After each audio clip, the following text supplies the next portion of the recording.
Matamgi Manipuri Wari channel asibu tabiriba khwai pumnamakpu taramnok jeri ngasi sum hausangum Mangao Thibi kun manga suba tangkak amuk puduna lakjeri mayam punna taminarasi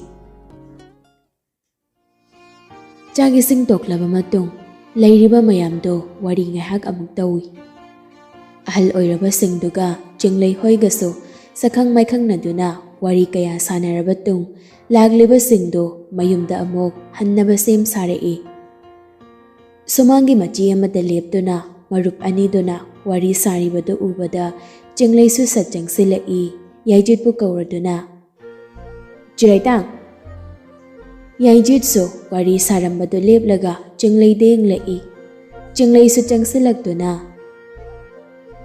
jiraitang nang aina haiba wagado kem thawa sadine yaijit gyan tandraduna kariwano ningsingdre haibagum mityengduna yinglakli mataududa jinglei so paithokduna hairakli nuksikidre he asengba handakdi yaijit so wanganglakli ai tasengna kaukhibaine akhoi imanabi lalaima wadu makha tarakdringai yaijit su ningsinglakduna khangai hairei o ningsinge Jiraitang haisene adu kadawrage nangna aduda sum hailaiduba ai hek uba khudinge akupa maroldo gyantana phone da sanarasi aduna nangi phone number do amta piroba nahana anjali dagi lawba yabani aduda nasadai lawgena ne leibane aina nasaidagi tumin leiramba chingsang jinglaido onsundana hairei karino nangna mi khudingi phone number ni risiba Sat kumlai nupi machadu maso nathau nate asi haiduna yaijitamu onsalladuna pirao handakdi yaijitsu mong hada kumlai aisu nangonda haidawa khara laiban nahana aisu anjali dagine nangi number lawge dawon adu matang adum chadraba adu di hairo odona number do yaijitsu magi phone number do hairi jinglei sumagi phone do puthokduna yaijit ki number do save tawsil yaijit na yare ko yare ai hayang hangchet pau phorkani ko hoi adudi ai chatle ko chiraita chatringai jingsang do onsilak laga nokmi amung tawsilami nupi macha do na adubu wahai amata di hairamdre nokmi du khak tawsilam laga adum chatkre Jingsang sumatawduda tingag yengduna layhawi yaijit na tapna angang sina nang bunong si bamaline paukom pira jingsang su mong hada tapna iyang thokna nung si banate pamjabo iram kani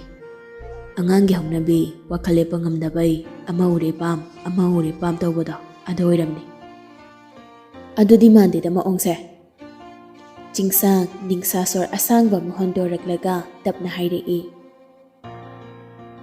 Mangao Thibi angangse aduna magi ningak padone tawrakadoise yaijitu noki nungsiga sat haijila adi kamai tawne aidi abi makhang nungsigani atopa lamlanbi kanagi jangjafam biroi maram sinaso aigi thamoigi thongjausi buron chetna londona thamlibani College da class ningthiningai na tawnadre Satra ayamba election mayagi vote khomba koichen cheneri mi khonba haibi nupi macha mari duna so nokfe suhen sanagi vote khomli masak singnaga phajabane nupa mayam so nupi macha mari duda pungau hengau bahaibado oirabani malkam do nupi singduna lairiba domda laklaga pinki gi manakta changselakduna tapna kaurei Pinky shu tabli kay haige bot khombado jumna khom atopa nupagadi irang ingit katawrkanu ko nupaduna hairakliba waduda nokning luramali nupido tapna khonjel khajik thokna noglei nupidugi matawduda malkam sauningna mamit paina nupiduda yenglakladuna osithawoidaba tawrkanu ko aina haise phaginate Nokmi khomlai Pinky shu Handak matangsida nupa amta phauge tawni. Ibema nangdi namit yam yamina. Ho ani khaktani panjarise. Koibige khanbani sakta nungsidi koiridamta. Wahaido hairamlaga Malcolmda chatkhre. Pinky su Malcolmna chatkibado nakmi yenghauri machindaso tapna soli. Maya sige sono thongma manma maongsidani. Aina hena mangonda ngaudeise. Malcolm su Suhen Sana hoigi manakta lakli mamanabado ubada Suhen Sana na hairagli. Nangna mo kadai mangoino. Malcolm su dong ni hairagli ba. Future wife to the boto jumna khomo nupada di irangi gitpiraga khomganu na hairubani. Magi maruki wandu da Suhen Sana du nokla du na hairagli. Koi fau koinadri future wife kai. Koinadrasu future wife to di oiradawni kaino mana. Suhen Sana su Malcolmgi manakong mayanda jangsilaklaga tapna hairagli. Adudi aisu jinglei sanada hairubana fadong wali niko. Malcolm du mamit manalau thokduna Suhen Sana da yenglaga hairagli. Kaino nangisi jinglei sana pamira. Suhen Sana su hoi haibagom makok du tapna nomli. Oiraroi. Adui wakhaldu mane adum thado yare. Suhen Sana ingak na. Kaige. Jinglei sana na akhoi kakada kanna ngauri. Adubu kaidawrage ngawni ngawsanu kai. Noi kakana di ngawwasu natana. Malcolm sumagi kakagi wari khuding khanglibani. Thokriba tamthiba thodoktuda leikhitrabi leisihenbi dubu laining oiduna ta lei haiba. Hawjuk phawba magi kakasina atopa lamlanbi nupi amatabu hanna yengu yadabani. Adubu handaki matangsida jingleina magi kakasibu tasengna nungsibo oiradi jingleigi mating pangge haina khanbani. Aduna mamanabada onsiladuna hairagli. Nangne atopa nupi amoini yengu jinglei sidadi mitabirano. Suhen Sana su mamanabaduna hairagli wado hanagi hana phagi tawraklibani haina khalladuna nokmi hairagli. Kanade Insta pairanadum amta hangugi.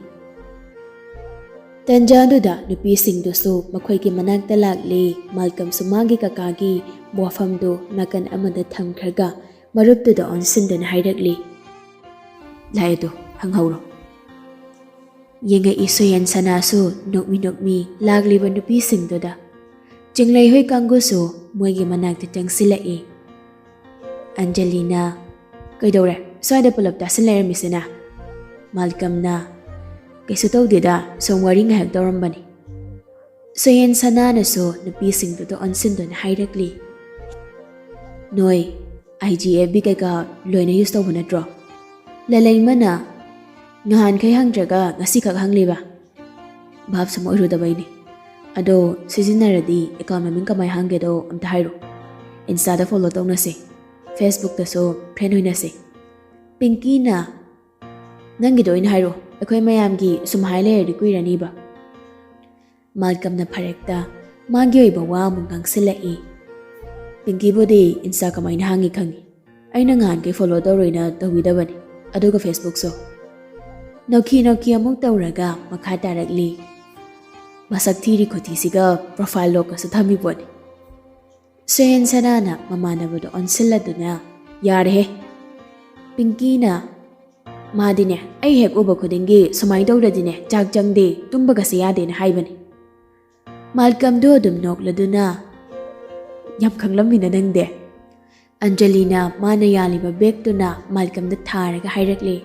Yari to yengningdre. Sakmakna khara phajaba oiradi phai tilai khumbi hek maladuna. Malcolm do Angelina mo onsilak hoi bema nawado ay dong na phajaba ma phangjage na ne laining jongne. Yung pandrasu tokjarage. Mayam do nogli ani dugi maong duda lalay maso Suhen Sana da onsindo na hairagli. Suhen Sana hairo Insta account do. Suhen Sana sa nokmi RK Suhen. Facebook so sumayna dum hangbani. Ngasaydagi dumin layramba jinglei na tapna hairai. Nangso RK oire. Ibani di ichininaw thokna layramena. Asi haiduna noglagli napidugi waduda Suhen Sana do sagalamba asaga pungkai kaikre. ꯅꯨꯡꯁꯤꯔꯨꯕ ꯀꯧꯕꯅ ꯊꯃꯣꯏꯗ ꯅꯨꯡꯉꯥꯏꯇꯕ ꯐꯥꯎꯔꯛꯂꯤ꯫ ꯑꯗꯨꯕꯨ ꯍꯩꯅ ꯁꯤꯡꯅ ꯂꯣꯠꯁꯤꯜꯂꯦ ꯃꯌꯥꯝ ꯃꯥꯡꯗꯗꯤ꯫ ꯃꯥꯜꯀꯝꯁꯨ ꯃꯥꯒꯤ ꯃꯔꯨꯞꯀꯤ ꯈꯜꯂꯒ ꯅꯨꯡꯉꯥꯏꯖꯗꯦ꯫ ꯑꯗꯨꯕꯨ ꯑꯃꯨꯛꯁꯨ ꯋꯥꯈꯜꯗꯨ ꯌꯥꯡꯊꯣꯛꯂꯤ ꯃꯥꯒꯤ ꯀꯀꯥꯒꯤꯗꯃꯛ ꯈꯜꯂꯒ꯫ ꯆꯦꯡꯂꯩꯁꯨ ꯃꯈꯥ ꯇꯥꯔꯛꯂꯤ꯫ ꯑꯗꯣ ꯑꯩꯗꯤ ꯐꯦꯁꯕꯨꯛꯁꯨ ꯏꯟꯁꯇꯥꯁꯨ ꯑꯝꯇ ꯄꯥꯏꯗꯦ꯫ ꯁꯨꯌꯦꯟꯁꯅꯥꯁꯨ ꯑꯁꯦꯡꯕ ꯁꯥꯁꯤꯟꯅꯕ ꯃꯤꯅꯣꯛ ꯑꯃ ꯃꯥꯏꯊꯣꯡꯗ ꯃꯃꯤ ꯇꯥꯍꯜꯂꯛꯇꯨꯅ ꯍꯥꯏꯔꯛꯂꯤ꯫ ꯅꯪ ꯁꯥꯔꯒꯤ ꯑꯣꯏꯔꯦ꯫ ꯃꯥꯅꯤ꯫ ꯑꯟꯖꯂꯤꯅ ꯑꯃꯨꯛ ꯑꯩꯈꯣꯏꯅ ꯐꯣꯂꯣꯒ ꯇꯧꯕꯤꯔꯒ ꯐꯣꯂꯣ ꯕꯦꯛꯀ ꯇꯧꯔꯛꯇ꯭ꯔꯗꯤ ꯀꯌꯥ ꯅꯨꯡꯉꯥꯏꯔꯣꯏꯍꯦ ꯁꯨꯌꯦꯟ꯫ ꯇꯧꯔꯛꯀꯅꯤꯕ꯫ ꯇꯟꯖꯥꯗꯨꯗ ꯆꯤꯡꯂꯩꯒꯤ ꯐꯣꯟꯗꯨ ꯔꯤꯡ ꯂꯥꯛꯏ꯫ ꯃꯥꯁꯨ ꯀꯅꯥꯒꯤꯅꯣ ꯍꯥꯏꯅ ꯌꯦꯡꯂꯨꯕꯗ ꯌꯥꯏꯖꯤꯠꯀꯤ ꯑꯣꯏꯔꯝꯂꯦ꯫ ꯃꯌꯥꯝ ꯂꯩꯔꯤꯕꯗꯨꯗꯒꯤ ꯈꯔ ꯆꯠꯊꯣꯔꯛꯂꯒ ꯀꯣꯜꯗꯨ ꯄꯥꯏꯈꯠꯂꯤ꯫ ꯍꯦꯛ ꯄꯥꯏꯈꯠꯄꯒꯁꯨ ꯏꯁꯧ ꯇꯧꯔꯤ꯫ ꯑꯩꯅ ꯉꯁꯥꯏ ꯇꯧꯕꯗꯗꯤ ꯄꯥꯏꯔꯛꯇꯦꯅꯦ꯫ ꯑꯁꯣꯝꯗꯒꯤ ꯌꯥꯏꯖꯤꯠꯅꯁꯨ ꯍꯣ ꯑꯗꯨꯅꯕꯨ ꯑꯩꯁꯨ ꯀꯣꯜ ꯕꯦꯛ ꯇꯧꯔꯛꯏꯁꯤꯅꯤ꯫ ꯀꯣꯜ ꯇꯧꯔꯛꯏꯁꯤꯗꯤ ꯀꯅꯥꯅꯣ ꯈꯪꯂꯕ? ꯍꯣꯏꯅꯦ, ꯑꯥꯔꯀꯦ ꯈꯥꯁꯤꯡꯕꯤꯗꯨꯅꯤꯅꯦ꯫ ꯆꯤꯡꯂꯩꯗꯨ ꯅꯣꯛꯂꯤ ꯌꯥꯏꯖꯤꯠꯀꯤ ꯋꯥꯗꯨꯗ ꯑꯁꯨꯝꯅꯁꯨ ꯍꯥꯏꯔꯛꯂꯤ꯫ ꯀꯃꯥꯏꯅ ꯈꯪꯉꯤꯕ? ꯇ꯭ꯔꯨ ꯀꯣꯂꯔ ꯁꯤꯖꯤꯟꯅꯩꯌꯦ ꯑꯩꯁꯨ꯫ ꯑꯗꯨꯗ ꯔꯥꯖꯀꯨꯃꯥꯔꯤ ꯆꯤꯡꯂꯩ ꯁꯅꯥꯅ ꯊꯣꯛꯂꯛꯄꯗꯨꯗ ꯈꯪꯂꯤꯅꯤ꯫ ꯍꯣꯏꯅꯦ, ꯑꯩꯗꯤ ꯚꯥꯞ ꯉꯥꯏꯍꯥꯛ ꯑꯣꯏꯔꯨꯗ꯭ꯔꯤ꯫ ꯍꯧꯖꯤꯛꯀꯥꯟꯁꯦ ꯃꯤ ꯑꯌꯥꯝꯕ ꯃꯁꯥ ꯃꯁꯥꯒꯤ ꯐꯣꯟꯗ ꯇ꯭ꯔꯨ ꯀꯣꯂꯔ ꯍꯥꯞꯄꯤꯁꯦ꯫ ꯑꯗꯣ ꯀꯩ ꯍꯥꯏꯒꯦꯅ ꯀꯣꯜ ꯇꯧꯔꯛꯑꯝꯃꯤꯅꯣ? ꯆꯤꯡꯂꯩꯁꯨ ꯋꯥ ꯀꯩꯊꯣꯛꯇꯦ ꯃꯥꯅ ꯍꯥꯏꯒꯦ ꯈꯜꯂꯤꯕ ꯋꯥꯗꯨ ꯑꯗꯨꯝ ꯍꯥꯏꯔꯛꯂꯤ꯫ ꯋꯥꯆꯦꯞꯇ ꯂꯂꯩꯃꯒꯤ ꯅꯝꯕꯔ ꯊꯥꯔꯛꯀꯦ꯫ ꯑꯗꯨ ꯀꯀꯥ ꯅꯪꯅ ꯃꯦꯁꯦꯖ ꯊꯥꯕꯅꯤ ꯈꯪꯗꯦ ꯀꯣꯜ ꯇꯧꯕꯅꯤ ꯈꯪꯗꯦ ꯇꯧꯔꯒꯅꯦ ꯋꯥꯔꯤ ꯍꯧꯖꯤꯜꯂꯨ꯫ ꯑꯗꯨꯒ ꯌꯥꯝ ꯊꯨꯅꯅꯦ ꯄꯕꯠ ꯀꯨꯏꯅꯧ ꯍꯥꯏꯁꯤꯅꯤ꯫ ꯌꯥꯏꯖꯤꯠꯇꯨ ꯅꯣꯛꯂꯤ ꯃꯉꯥꯎ ꯊꯤꯕꯤ ꯅꯨꯄꯤ ꯃꯆꯥꯗꯨꯒꯤ ꯃꯇꯧꯗꯨꯗ ꯅꯣꯛꯅ ꯅꯣꯛꯅꯁꯨ ꯍꯥꯏꯔꯛꯂꯤ꯫ ꯀꯀꯥꯁꯨ ꯀꯧꯏ ꯅꯃꯥꯟꯅꯕꯤꯁꯨ ꯀꯣꯏꯌꯨ ꯍꯥꯏ꯫ ꯈꯪꯗ꯭ꯔꯦꯗ ꯅꯣꯡꯗꯝꯕ꯫ ꯇꯥꯕꯗꯗꯤ ꯌꯥꯝ ꯃꯔꯤꯛ ꯃꯔꯥꯡꯉꯤ꯫ ꯆꯤꯡꯂꯩꯁꯨ ꯅꯣꯛꯂꯗꯨꯅ ꯑꯗꯨꯗꯤ ꯇꯥꯃꯣ ꯀꯧꯔꯒꯦ꯫ ꯇꯥꯃꯣꯗ ꯑꯃꯨꯛ ꯇꯥꯔꯕꯣ? ꯗꯗꯥꯗꯤ ꯀꯧꯕ ꯌꯥꯗꯦꯕ꯫ ꯁꯤꯗꯤ ꯈꯣꯏ ꯅꯨꯄꯥꯗ ꯀꯧꯅꯕ ꯈꯥꯛꯏꯅꯤ꯫ ꯅꯨꯄꯤ ꯃꯆꯥꯗꯨꯒꯤ ꯋꯥꯗꯨꯗ ꯅꯣꯛꯄ ꯍꯦꯟꯖꯤꯟꯈ꯭ꯔꯦ ꯌꯥꯏꯖꯤꯠꯇꯨ꯫ ꯆꯤꯡꯂꯩ ꯁꯅꯥꯁꯨ ꯃꯈꯥ ꯑꯗꯨꯃꯛ ꯇꯥꯔꯤ꯫ ꯅꯨꯄꯥ ꯅꯪꯅ ꯍꯧꯗꯅ ꯅꯨꯄꯤ ꯃꯥꯅ ꯀꯩꯁꯨ ꯍꯧꯔꯛꯑꯣꯏꯕ꯫ ꯅꯄꯨꯟꯁꯤꯗꯣ ꯄꯥꯈꯪ ꯑꯣꯏꯅ ꯁꯤꯅꯤꯡꯗ꯭ꯔꯗꯤ ꯏꯃꯥꯟꯅꯕꯤꯗꯣ ꯀꯣꯏꯖꯧ ꯍꯥꯏꯕꯩ ꯋꯥꯅꯤ꯫ ꯏꯃꯥꯟꯅꯕꯤꯗꯤ ꯑꯉꯥꯡꯅꯤ, ꯃꯁꯛꯁꯨ ꯐꯖꯔꯤꯕ꯫ ꯑꯗꯨꯅ ꯅꯨꯄꯥꯅꯅꯦ ꯑꯗꯨꯝ ꯅꯨꯡꯁꯤ ꯄꯥꯝꯃꯤꯅ ꯍꯥꯏꯔꯛꯏ꯫ ꯑꯗꯣ ꯅꯪꯗꯤ ꯍꯧꯖꯤꯛ ꯐꯥꯎꯕ ꯅꯨꯄꯤ ꯀꯣꯏꯗꯅ ꯄꯥꯈꯪ ꯑꯣꯏꯔꯝꯃꯤꯁꯤꯅꯗꯤ ꯅꯨꯄꯤ ꯐꯪꯒꯅꯤ ꯍꯥꯏꯕ ꯊꯥꯖꯗ꯭ꯔꯤ꯫ ꯑꯗꯨꯅ ꯅꯨꯄꯤ ꯐꯪꯕ ꯄꯥꯝꯂꯗꯤ ꯏꯃꯥꯟꯅꯕꯤꯗꯣ ꯀꯣꯏꯇꯥꯟ ꯇꯥꯟꯅꯔꯒ ꯀꯣꯏꯖꯧꯍꯧꯀꯣ꯫ ꯅꯠꯇ꯭ꯔꯗꯤ ꯇꯥꯃꯣ ꯅꯪ ꯄꯥꯈꯪ ꯑꯗꯨꯝ ꯑꯣꯏꯅ ꯁꯤꯔꯦ꯫ ꯏꯕꯦꯝꯃ ꯅꯪꯒꯤ ꯆꯤꯟꯁꯤꯗꯤ ꯄꯥꯟꯅ ꯉꯝꯕ ꯀꯅꯥꯝ ꯂꯩꯔꯣꯏꯗꯣꯔꯤ꯫ ꯋꯥ ꯍꯪꯉꯛꯀꯅꯨ꯫ ꯏꯃꯥꯟꯅꯕꯤꯗ ꯋꯥꯔꯤ ꯁꯥꯟꯅꯕ ꯍꯧꯅꯤ ꯍꯧꯖꯤꯜꯂꯣꯏ꯫ ꯍꯣꯏꯁꯦ ꯍꯣꯏꯁꯦ, ꯅꯝꯕꯔꯗꯨ ꯊꯥꯔꯛꯑꯣ ꯍꯣꯔꯦꯟ ꯑꯩꯅ ꯊꯣꯛꯄ ꯇꯧꯔꯒꯦ꯫ ꯊꯣꯛꯄ ꯇꯧꯕ ꯅꯠꯇꯦꯀꯣ, ꯋꯥꯔꯤ ꯁꯥꯕ ꯍꯧꯖꯤꯟꯗꯧꯅꯤ꯫ ꯑꯗꯨꯒꯅꯦ ꯑꯩꯅ ꯁꯨꯃꯥꯏ ꯁꯨꯃꯥꯏ ꯍꯥꯏꯔꯛꯏ ꯀꯥꯏꯅꯒ ꯂꯂꯩꯃꯗ ꯈꯪꯍꯟꯕ ꯌꯥꯔꯣꯏꯀꯣ꯫ ꯍꯣꯏ ꯍꯣꯏ꯫ ꯒꯨꯗ ꯇꯥꯔꯦ꯫ ꯑꯗꯣ ꯑꯩ ꯊꯝꯂꯒꯦ, ꯀꯣꯂꯦꯖꯇꯁꯨ ꯂꯩ꯫ ꯅꯝꯕꯔꯗꯨꯁꯨꯅꯦ ꯍꯣꯔꯦꯟ ꯔꯦꯟ ꯌꯧꯕꯒ ꯊꯥꯔꯛꯑꯒꯦ꯫ ꯌꯥꯏꯖꯤꯠꯇꯨ ꯇꯍꯥ ꯉꯥꯏꯈꯣ, ꯑꯩꯁꯨ ꯅꯪꯉꯣꯟꯗ ꯀꯩꯅꯣꯝ ꯍꯥꯏꯍꯧꯒꯦ꯫ ꯍꯥꯏꯔꯛꯑꯣ꯫ ꯑꯩꯒꯤ ꯏꯃꯥꯟꯅꯕ ꯉꯥꯟꯕꯗꯣ ꯑꯗꯨꯗꯁꯨ ꯅꯪꯅ ꯈꯔ ꯍꯧꯖꯤꯜꯂꯒ ꯅꯝꯗꯅ ꯑꯝꯇ ꯅꯨꯡꯁꯤꯅꯧ꯫ ꯅꯪꯉꯣꯟꯗ ꯑꯝꯇꯅꯦ ꯄꯨꯡꯉꯥꯎ ꯉꯥꯎꯍꯜꯂꯨ꯫ ꯌꯥꯏꯖꯤꯠꯀꯤ ꯋꯥꯗꯨ ꯇꯥꯕꯗ ꯅꯣꯛꯃꯤ ꯅꯣꯛꯃꯤ ꯈꯨꯝꯂꯛꯏ ꯆꯤꯡꯂꯩ ꯁꯅꯥꯗꯨ꯫ ꯑꯗꯨꯃꯛꯅꯤ ꯑꯩꯅ ꯇꯧꯒꯦꯅ ꯈꯜꯂꯝꯃꯤꯁꯦ꯫ ꯑꯁꯤ ꯍꯥꯏꯔꯒ ꯀꯣꯜꯗꯨ ꯐꯠ ꯀꯛꯊꯠꯂꯒ ꯃꯃꯥꯟꯅꯕꯤꯁꯤꯡꯒꯤ ꯃꯅꯥꯛꯇ ꯆꯪꯁꯤꯜꯂꯛꯂꯤ꯫ ꯁꯣꯝꯗ ꯌꯥꯏꯖꯤꯠꯁꯨ ꯏꯉꯥꯎ ꯉꯥꯎꯕ ꯅꯨꯄꯤ ꯃꯆꯥꯗꯨꯒꯤ ꯃꯑꯣꯡꯗꯨꯗ ꯅꯣꯛꯂꯤ꯫ ꯆꯤꯡꯂꯩ ꯆꯪꯂꯛꯄꯒ ꯑꯟꯖꯂꯤꯅ ꯍꯥꯏꯔꯛꯂꯤ꯫ ꯀꯅꯥꯒꯅꯣ ꯑꯗꯨ ꯌꯥꯝ ꯀꯨꯏ ꯋꯥꯔꯤ ꯁꯥꯟꯅꯩꯗꯨꯅ? ꯆꯤꯡꯂꯩꯗꯨꯁꯨ ꯍꯦꯟꯁꯅꯥ ꯍꯣꯏ ꯂꯩꯕꯅꯤꯅ ꯑꯁꯦꯡꯕꯗꯨ ꯍꯥꯏꯔꯛꯇ꯭ꯔꯦ꯫ ꯏꯃꯥꯟꯅꯕꯤꯅꯤ꯫ ꯃꯥꯜꯀꯝꯅ ꯌꯥꯔꯦ ꯂꯥꯎ ꯕꯣꯠ ꯈꯔ ꯈꯣꯝꯃꯨꯔꯁꯤ꯫ ꯃꯌꯥꯝꯗꯨꯁꯨ ꯍꯣꯏ ꯍꯥꯏꯗꯨꯅ ꯂꯣꯏꯅ ꯌꯥꯅꯔꯤ꯫ ꯅꯨꯃꯤꯗꯥꯡꯒꯤ ꯃꯇꯝꯅꯤ꯫ ꯆꯥꯛ ꯏꯁꯤꯡ ꯇꯣꯛꯂꯕ ꯃꯇꯨꯡ ꯆꯤꯡꯂꯩꯁꯨ ꯃꯌꯨꯝꯒꯤ ꯃꯤꯒ ꯐꯣꯟꯗ ꯋꯥꯔꯤ ꯁꯥꯟꯅꯔꯤ꯫ ꯄꯤꯡꯀꯤꯒ ꯂꯂꯩꯃꯒꯁꯨ ꯃꯌꯨꯝꯒꯤ ꯃꯤꯒ ꯐꯣꯟꯗ ꯋꯥꯔꯤ ꯁꯥꯟꯅꯔꯤ꯫ ꯆꯤꯡꯂꯩꯅ ꯋꯥꯔꯤ ꯁꯥꯟꯅ ꯂꯣꯏꯔꯗꯨꯅ ꯐꯣꯟ ꯊꯝꯂꯕ ꯐꯥꯎꯕ ꯃꯃꯥꯟꯅꯕꯤ ꯑꯅꯤꯗꯨꯗꯤ ꯊꯝꯂꯝꯗ꯭ꯔꯤ꯫ ꯆꯤꯡꯂꯩꯁꯨ ꯂꯂꯩꯃꯗ ꯍꯥꯏꯐꯦꯠ ꯌꯦꯡꯂꯒ ꯃꯄꯨꯛꯅꯤꯡꯗ ꯇꯨꯃꯤꯟ ꯁꯣꯟꯖꯩ꯫ ꯍꯧꯖꯤꯛ ꯐꯥꯎꯕ ꯀꯩꯝ ꯍꯥꯏꯔꯛꯇ꯭ꯔꯤ ꯃꯥꯜꯂꯤꯅꯦ ꯃꯗꯨ ꯆꯤꯔꯩꯇꯪꯗꯣ꯫ ꯑꯁꯤ ꯈꯟꯅ ꯈꯟꯅ ꯌꯥꯏꯖꯤꯠꯇ SMS ꯑꯃ ꯊꯥꯖꯤꯜꯂꯤ꯫ ꯆꯤꯔꯩꯇꯪ, ꯅꯪ ꯍꯧꯖꯤꯛ ꯐꯥꯎꯕ ꯀꯩꯗꯧꯔꯤꯒꯦ? ꯅꯠꯇꯦ, Call tawrakpadu sangdradi minute amatasu kaithokhlaga message am tharakpadi yaidana. Adudagi sauning jingsangda amok SMS ama thajalli. Nongmata hanuba nangna hana call tawbirakdene. Ainu da sum tawi. Ngasidi nangna tawroko. SMS to thakibaga reply ngaibo oina YouTube changduna video yengi. Yaijit kidi minute 10 rom laibaga reply lakli asumna. Lairik param gadrana SMS tharaktabani. Aishu ngahak laibaga thagina tawramidi. Reply lakpada ubada jinglei su yangnam reply tokselli. Chak tokpa kuidri ngahak pothana kini. Aduna hauji adum thajalo. Masu mayamgi miga phonda wari sanarambadai thamkibada ngairibani. Hoi. Jinglei su makata na reply tawrudri. Mapukningda jingsang na haujuk phawba reply piraktabaduda tumin sonjarakli. Thabak yam chinjalo. Hoida. Pung phawbasu natri ngahak ngairagi. Adumna leiringai tanjaduda mamanabi lalaimana khanglaw lawrai. Oi ma! Harauba nungaiba phongdokpagi khontoktani lawraklibadu. Jinglei karisu henna ngakpa phawrudi adubu Pinky di khangpre khangi. Mihol kadu don thinbaga pangkhak oikre. Bachinda sosom na hairakli. Khangi ning jabe. Numidang sida aduk am kan law hongnabra. Thangnaba ka da leiba mi gase loi khangamba tare. Lalai madu nokmi tawraduna. Ahibo gam kan law khragene. Aigi mihol jongmai makhol se tadra. Jinglei do Pinky da onseladuna. Hera. Nang su khaman lakmankre. Pakhana lawrakpasu natabduda. Chiaigadi kai mana doino. Lalai madu nokmi adumak tawraduna. Hoyarese aina lanbani. Pinky na adukana lawrai dubo kaigino checho. Lalai mana harauna message sar'i. Jinglei di dum bab dai aduna wahang tawrakti. Aduwa Pinky di gyan ingaw ngawi. Kanana message sarakpaino adukam harauri duba. Jirhai tangduna. Handak di Jinglei no ina hanglai.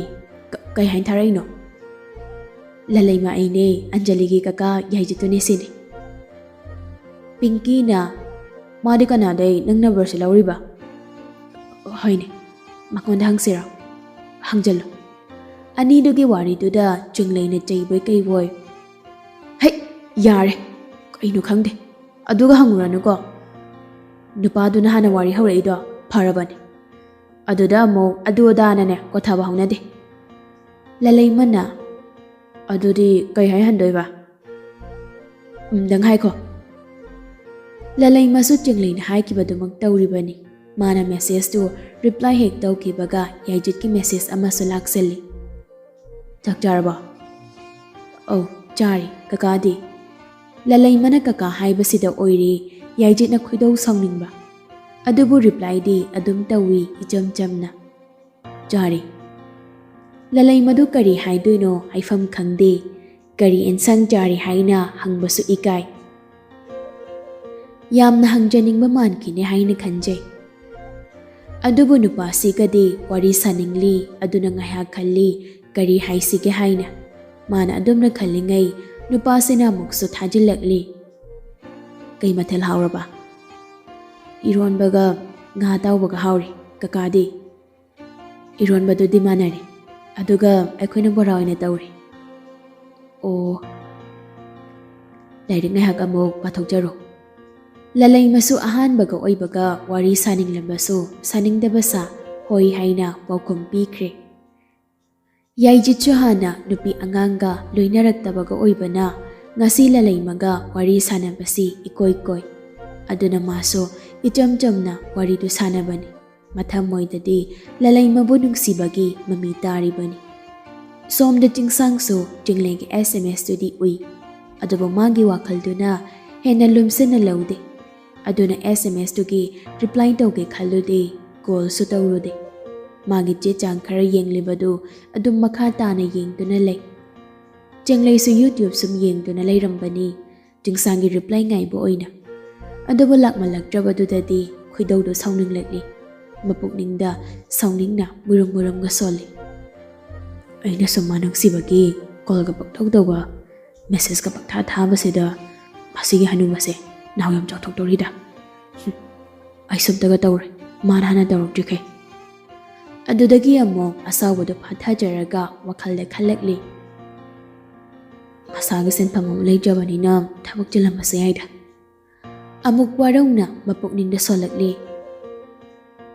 ꯃꯥꯒꯤ ꯍꯧꯈꯤꯕ ꯋꯥꯔꯤꯁꯤꯡꯗꯣ ꯇꯥꯔꯨꯕꯗꯒꯤ ꯑꯩꯅꯗꯤ ꯃꯥꯕꯨ ꯊꯃꯣꯏ ꯁꯦꯡꯅ ꯅꯨꯡꯁꯤꯔꯤꯕꯅꯤ ꯑꯗꯨꯒ ꯃꯥꯅꯗꯤ ꯑꯩꯒꯤꯗꯃꯛ ꯀꯔꯤꯁꯨ ꯈꯟꯕꯤꯗꯦꯕ ꯑꯩꯕꯨ ꯈꯖꯤꯛꯇ ꯑꯣꯏꯔꯁꯨ ꯈꯜꯂꯝꯕ ꯇꯥꯔꯗꯤ ꯁꯦꯀꯦꯟ ꯈꯔꯗꯪ ꯀꯥꯏꯊꯣꯛꯂꯒ SMS-ꯇꯨꯗꯤ ꯔꯤꯄ꯭ꯂꯥꯏ ꯑꯃꯗꯤ ꯍꯜꯂꯛꯄ ꯌꯥꯔꯤꯅꯦꯕ ꯃꯈꯥ ꯇꯥꯅ ꯐꯣꯟ ꯄꯥꯏꯅꯤꯡꯕꯒ ꯐꯥꯎꯗ꯭ꯔꯦ ꯑꯗꯨꯅ ꯐꯣꯟꯗꯨ ꯃꯣꯟ ꯃꯈꯥꯗ ꯏꯟꯁꯤꯟꯈ꯭ꯔꯒ ꯇꯨꯝꯅꯕ ꯑꯣꯏꯅ ꯁꯦꯝ ꯁꯥꯔꯛꯂꯤ ꯃꯥꯅ ꯀꯥꯡꯈꯜ ꯊꯥꯗꯕꯗꯨ ꯎꯕꯗ ꯂꯥꯏꯔꯤꯛ ꯄꯥꯔꯒ ꯂꯩꯔꯝꯕ ꯂꯂꯩꯃꯅ ꯅꯪꯁꯨ ꯇꯨꯝꯃꯒꯦ ꯍꯥꯏꯔꯣ ꯆꯦꯇꯣꯟꯁꯨ ꯉꯁꯤꯗꯤ ꯇꯨꯝꯅꯤꯡꯉꯦꯅ ꯉꯟꯇꯥ ꯇꯨꯝꯈ꯭ꯔꯦ ꯆꯤꯡꯂꯩꯁꯨ ꯀꯥꯡꯈꯜꯗꯨ ꯌꯦꯞꯁꯤꯟꯅ ꯂꯥꯏꯔꯤꯛ ꯑꯃ ꯄꯥꯅꯤꯡꯗ꯭ꯔꯦ ꯇꯨꯝꯃꯅꯤ ꯋꯥꯔꯤ ꯁꯥꯟꯅꯗ꯭ꯔꯕꯣ ꯉꯁꯤꯗꯤ ꯅꯣꯏ ꯍꯟꯅꯨꯕꯗꯨꯒ ꯁꯥꯟꯅꯗꯦ ꯃꯥꯅꯥꯎ ꯌꯥꯝꯅ ꯆꯥꯎꯊꯣꯛꯂꯦ ꯑꯩꯅꯗ ꯁꯨꯝ ꯍꯥꯟꯅ ꯀꯣꯜ ꯇꯧꯕꯁꯤꯗ ꯉꯁꯤꯗꯤ ꯑꯝꯇꯒ ꯇꯧꯔꯣꯏ SMS ꯑꯃ ꯊꯥꯈꯤꯕꯗꯨ ꯐꯥꯎꯕ ꯔꯤꯄ꯭ꯂꯥꯏ ꯇꯧꯕꯤꯔꯛꯇꯦ ꯊꯕꯛ ꯆꯤꯟꯕꯩ ꯑꯣꯏꯔꯝꯅꯤ ꯈꯪꯗꯦ ꯑꯩ ꯇꯨꯝꯃꯦ ꯍꯥꯏꯁꯤꯅꯤ ꯑꯩꯁꯨ ꯏꯇꯣꯝꯇ ꯂꯩꯍꯧꯕ ꯇꯜꯂꯤ ꯇꯨꯝꯃꯅꯤ ꯑꯁꯤ ꯍꯥꯏꯗꯨꯅ ꯂꯂꯩꯃꯁꯨ ꯇꯨꯝꯅꯕ ꯁꯦꯝ ꯁꯥꯈ꯭ꯔꯦ